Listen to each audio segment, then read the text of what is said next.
Bonjour. I don't usually do videos in English, and just by hearing me you've probably already figured out why. It's not uncommon to experience some discomfort at first, and after a while your ears might even start bleeding a little. Don't panic, it's completely normal. Your body simply needs to adapt to the French accent. If you are a proud SJW, you can stay. It will certainly be an interesting experience for you, and as I somehow managed to keep some friends just like you, I have noticed that after a while they feel the urge to strongly bite something. So I recommend that you already take a pencil and put it in your mouth that way. You'll thank me later. If you landed here, I suppose you're already familiar with the MCU and you all know who Stan Lee was, the man who recently passed away at 95 and created Spider-Man, the Avengers and a bunch of superheroes that for years have been washing our brains and contributing to the demise of Western civilization. And it's not just because supposedly intelligent people are polluting their neurons, wondering who would win in a fight between Spider-Man versus Batman or the Hulk versus Superman, opponents from the infamous competitor DC Comics. With Stan Lee's death, the Steve Jobs phenomenon repeats itself. People raising at the rank of benefactor of humanity, someone who simply makes lots of money, not by curing cancer, but by creating a toxic addiction to a product that humanity didn't need.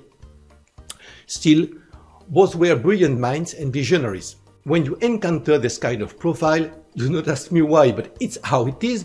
9 chances out of 10 are that those people are what I will cautiously call Smurfs. And in both cases, it's true again. You have to remember I'm French and freedom of speech is so bad here that to avoid the total annihilation of the channel, which has already 2 strikes, I have to speak in code. And Smurfs being blue, at least some leftists will agree with the color, the one of the vengeful wave they were expecting during American midterms. So Stan Lee was a Smurf. So were most of the people he was first hired to collaborate with, like the famous and gifted Jack Kirby. No criticism there. Usually when you go to the Chinese restaurant or kebab restaurant, you're unlikely to find lots of Norwegian among the staff. And the Smurfs, like other communities, like to be surrounded by people like them, they trust, when they own a business. I just wish everyone could do the same without being accused of discrimination. And that explains why, in media outlets owned or led by Smurfs, the proportion of Smurfs among the staff, from the cleaning staff up to the top, is much higher than their percentage in the normal population.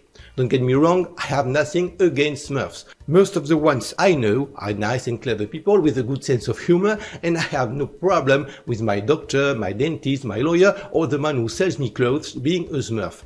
I even almost married one a few decades ago.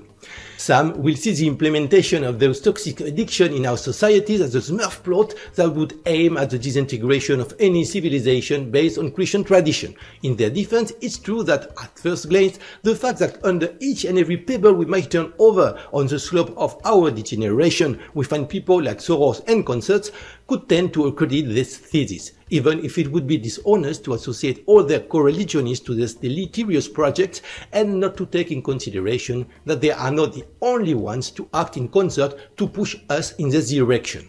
Notwithstanding the fact that our viral behavior as a species, unable to restrain itself to the point of facing the complete destruction of its host, naturally pushes us in this direction as well. In addition, as with an IQ average higher than us, they are logically more likely to reach positions of power, we could argue that they are just more likely to become crazy. Also, it's obvious, given that for some in mainstream media it could be hard to compete against a hydrocephalic shrimp in terms of brain power, that there are also cases of communitarian nepotism. It's important to understand that we all are a bit crazy and that, as a social being, like ants, we stay functional as long as we stay within the limits of our modest cooperative function. We are not cut to become rich, famous, or both, and when it happens, deprived of safeguards, we usually tend to go nuts.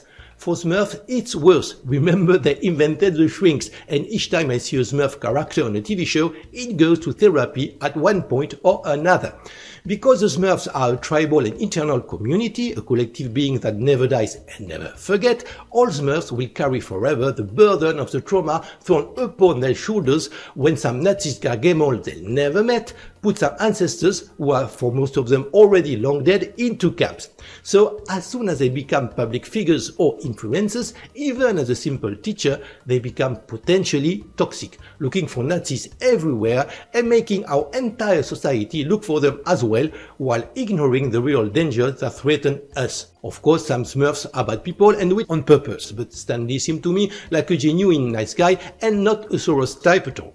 However, because Hitler was praising and breeding blonde alpha males, mostly confiscating the whole concept, the Smurfs, who mostly have other qualities, but if you look at the famous one in the media, not particularly this one, despise alpha males they assimilate with their Nazi trauma and act unconsciously, for most of them, to promote feminism and transform non-Smurfs into less threatening beta males.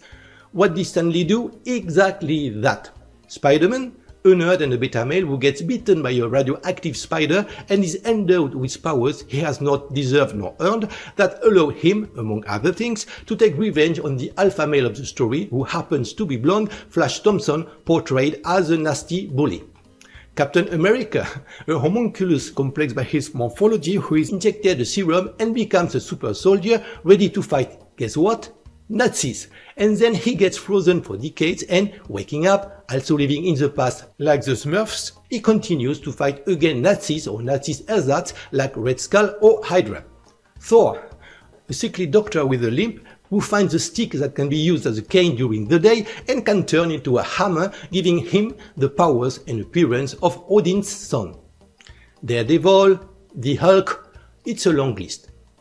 For the purists among you, I point out that I'm referring to the first versions of these stories that I'm old enough to have read when I was 8, not even sure dinosaurs were completely extinct yet. And I even remember a white Nick Fury before they started, as globalists do, with European history to rewrite everything so they could change the color and the sex of superheroes and create gays and even transgender ones.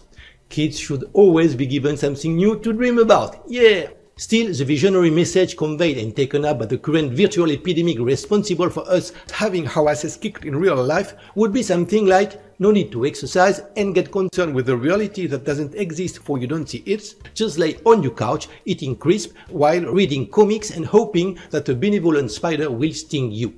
It could be objected that, on the contrary, for some people, it's had the opposite effect of feminine essence, just as deleterious, to promote an ideal body no longer aimed at strength and health, but focused on aesthetics, which is not for nothing in the success of bodybuilding, whose practitioners tend, like Steve Rogers, to use some magical serums to become massive. Both ways are disconnected from reality, and it's a disaster for our societies when young boys waste their creative energy thinking about what they would do if they had powers instead of what they could do with what they have. There's deleterious pollution of available brain time being of the same nature that the fact that almost everyone has a good idea of what to do in case of the unlikely event of a zombie attack. Crazy feminists don't count, but nobody knows what to do when someone attacks us with a knife with or without Allahu Akbar as the bonus. But that's not all. What are Stanley's superheroes achieving with their powers? If I had been bitten by a spider after having carefully disinfected the wound, I would probably go get Emmanuel Macron at the French Élysée in the spirit of having an honest conversation, and to be sure he would listen to me, the man having a tendency to get easily distracted, he would probably end up hanging in the void by the feet at the top of the Eiffel Tower while I speak. And if I were the Hulk on American soil, I would pay a visit to the members of the Fed Board of Directors to figure out how high I could throw them, hoping not to destroy any satellite in the process. But again, who are fighting superheroes? Banksters? Never. Politicians? Never. The deep state and the lobbies? Even less. It would be good though. The Avengers against Bilderberg, the X-Men and the Night Breath attack, Thor and the mystery of chemtrails. But instead, they fight Nazis ersatz, an archetype of alpha male cretinized by the script. Comics manipulate us the same way Hollywood does, the same causes entailing the same effects, dragging us into their delirium and pointing out the wrong enemies. And even when superheroes fight aliens, it's always this kind of aliens, never this one. It's toxic for our civilization.